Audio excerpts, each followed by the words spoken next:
Now, here to analyze the politics of this Thanksgiving week, as always, are Shields and Brooks. That is syndicated columnist Mark Shields and New York Times columnist David Brooks. Hello to both of you. Hi, Judy. So, the impeachment process. We are seeing the Judiciary Committee marching ahead, David. There's a hearing next week where they're going to talk to constitutional scholars about impeachment. The committee sent a letter to the White House today saying the president has till next Friday to say whether he's going to call witnesses and provide evidence. Meantime, the president is out on the campaign trail saying the whole thing is a witch hunt and he's not going to cooperate. But is he making some progress? Because we're seeing the polls show some slipping in support for impeachment. Yeah, especially in swing states. And so I think the contrast for the coming week will be that the Democrats will be ever more treating this like a legal matter, and Donald Trump will be ever more treating it like a political matter. And them trying to close it in on the exact events and him trying to widen it. See, this is just what they've been doing at me. This is an attack on you. And they'll both win. And you know, the impeachment now numbers are just like every other numbers in our politics, completely divided right down the middle, and with nobody moving on either side. And so I suspect Trump will see this as a tremendous way to get his base, and Democrats will see it the same way, and we'll march forward, and eventually it'll end, and then we'll turn our attention to the Democratic Party, and I'm not sure what will have been achieved. His best defense, go out and call it a witch hunt? David's such a Pollyanna. Judy, I think continues to slide. It's just a little bit of an overstatement. If you compare this to Watergate, it took 26 months after the break-in at Watergate, 14 months of hearings to get to the point where we are now with Richard Nixon. That was the summer of 1974, 1 month before he resigned, to the point where we are with Donald Trump right now. And as far as, I mean, you can look at all the polls. Ipsos does it. It's done 6 since the end of October. It's gone from 47% in favor of impeachment, 41 against, to 47% in favor of impeachment, 40 against. I mean, it's been next to no movement. I just think that what we have, quite frankly, is the early stages, and we're very much in the early stages. And I think, you know, to us to rush, Jeff Horwath, the Democratic pollster who does the Wall Street Journal NBC poll with Bill McIntyre, the Republican, compares it, the impeachment and conviction in the Senate as to the criminal part of a trial. And the civil trial will be the election of 2020. Donald Trump may very well be not guilty in the criminal part, but right now he is in just terrible, terrible shape looking at November of 2020. You have 47.6% of Americans who say they would vote for anybody except Donald Trump, and 34% say they'll vote for Donald Trump regardless of who runs against him. Yeah. So, I mean, he's really just in worse shape than any incumbent in my lifetime. So are you saying, and I'm going to turn to David on this, are you saying that this is not about impeaching him and removing him from office by the Congress, but damaging him enough so that it happens at the polls? Well, that's not next the way November. It's supposed to be. No, it's supposed to be a legal thing to see if he did high crimes and misdemeanors. I agree. I think Donald Trump is in serious trouble, more than most of my Democratic friends do. That having said, in swing states, the Times had a poll that gave everybody anxiety on the Democratic side about 2 weeks ago, showing Trump winning all these swing states. And we have surprisingly, shockingly little data on how he's doing in swing states or how impeachment is doing in swing states. The one thing we do have is a poll that Marquette did in Wisconsin, which was 40% support, 55% oppose. And so if that's the way the swing states are reacting, then that's not a good thing, because this is not going to be about looking at how the whole country views this. It's about how those swing voters are viewing it. And whether the Democrats want to go and do a Watergate-style or Watergate-length set of hearings, it seems to me that's highly problematic. I think there's a case, as we discussed last week, for bringing in Mike Pompeo and trying to ask him some questions. But the Democrats so far seem loath to do this because they want to rush this thing.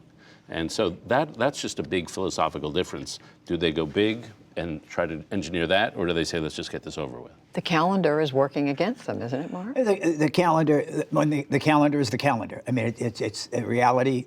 We're in dual realities. The nominating process is going. But you talk about Donald Trump's counteroffensive. And I think the worst mistake that the Democrats could make is to look for a Democratic Donald Trump. I mean, to somebody who can go toe-to-toe with them and insult with them. American voters, after a president lets them down and disappoints, go looking for the exact opposite of what was missing. They went after George Bush and sort of the off-the-cuff anti-intellectualism.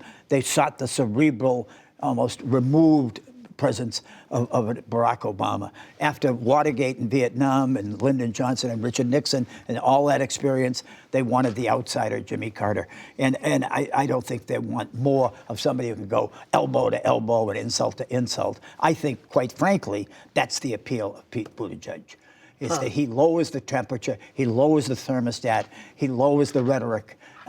He is the Mr. Rogers of this campaign, and I say that in the most appealing and most flattering of ways. I mean, he's reasoned, he's reasonable, and he listens. Well, that's the segue. You're giving it to us, Mark. But David, I mean, there has been a little bit of shifting in the presidential landscape on the Democratic side this week. Elizabeth Warren slipping a little bit in the polls, and we've seen some critical stories about Kamala Harris's campaign. Where are we? Michael Bloomberg's in there spending a lot of money to get his name and message out. It could, but well, what we're seeing is we in the pundit class often put people in buckets, and which are based on ideology, and voters are not quite in the buckets that we think they're in. And so we had the Warren Sanders bucket, and then we had the moderate bucket, and but people are moving straight from Warren to Buttigieg, because a lot of people thought it's between one of those two, and they're somewhat similar. They're analytical, a little academic-y. And so they said, let's get a technocrat, let's get an expert with plans. And I think a lot of people, at least the ones I talk to, like Elizabeth Warren, they just think she's poisoned herself with Medicare for All. And they just say, we can't go for that, so let's go for Buttigieg. And Buttigieg is doing well, just a slow, gradual rise. The Kamala Harris thing, I think, is just remarkable. And my newspaper had a story on the deconstruction of that campaign, where they spoke to 50 current and former members of that campaign who were willing to go off the record criticizing the campaign and the candidate. That's just amazing. And they had the resignation letter from a senior official. And it was as poorly structured a campaign as I've heard of. Like, they had part of the headquarters was in Baltimore and part of the headquarters with her sister in California. Like, who structures anything like that? So that's just a remarkable incident, and it's hard to see how she turns around if her machinery is so bad. A lot of talking from inside that campaign. You find that people are far more valuable in losing campaigns. That is the poll. When people start talking about what went wrong and who to blame, it's the cover your own area aspect. It's not the most attractive feature in American politics. As far as Elizabeth Warren's concerned, I think what happened, there's a real cold shower of reality intruded, Judy. It was 1949, 70 years ago, Harry Truman proposed national health care. It was defeated by called socialized medicine. Every Democratic president from that point forward fought for it. And they were talented people, Jack Kennedy and Jimmy Carter and Bill Clinton, and they did their best effort. And the only time it broke was Medicare and Medicaid in '65. That's 54 years ago. All right? And there was Lyndon Johnson because of the Goldwater landslide. Other than that, there's been resistance. Finally, in 2010, the Democrats get it. Give Barack Obama credit, give Nancy Pelosi, people who voted for it, credit. It cost a lot of people their careers and their seats. It cost the Democrats their majority. And it took 7 more years before people said they were favorable. Now, the idea that you're going to pass Medicare for all with the risk of your hand is just absolutely blowing smoke. It is self-delusion. It's self-deception. It's going to require careers. It's going to require the same kind of effort. Bill Bradley put in 4 years of working on tax reform, which was, if anything, a lot less tough than But you're saying that's what's hurt Warren. We found out the cost. I mean, the reality, it's a cold shower. I mean, it's nice to talk about it. It ain't going to happen. You heard it here. So we are in Thanksgiving week, and I can't let you get away without asking both of you, what do we have to be thankful for? David. I'm thankful that we didn't begin our career in the Trump era, so we got to see what real politics is normally like. Actually, I've been thinking about the quality of Thanksgiving that we give this year. We've been having a very healthy exercise in the country of going through our history on racial injustice, on treatment of the Native Americans, and so we've laid open the sins, which have to be laid open. But I think it's still possible to love your country equally, even after being aware and paying a lot of attention to these sins. And so giving thanks to be born and or grown up or living in what to me is still the most lovable, amazing country on the face of the earth is something you can still say even after looking at the history of slavery, the history of genocide, and all the other stuff. It's possible to have a mature love for your country. A country that keeps renewing itself. Good. That's good. Keeps working on its problems. Mark. After standing in awe of Maria Yovanovitch and William Taylor and David Holmes and George Kent and David Hale, Fiona Hill, my admiration, gratitude for public employees of integrity, of decency, of commitment, of patriotism, who put their careers at risk to speak truth to power and to the American people. I'm grateful for it. I'll say this is the 19th Thanksgiving that David and I have been lucky enough to spend on the NewsHour together.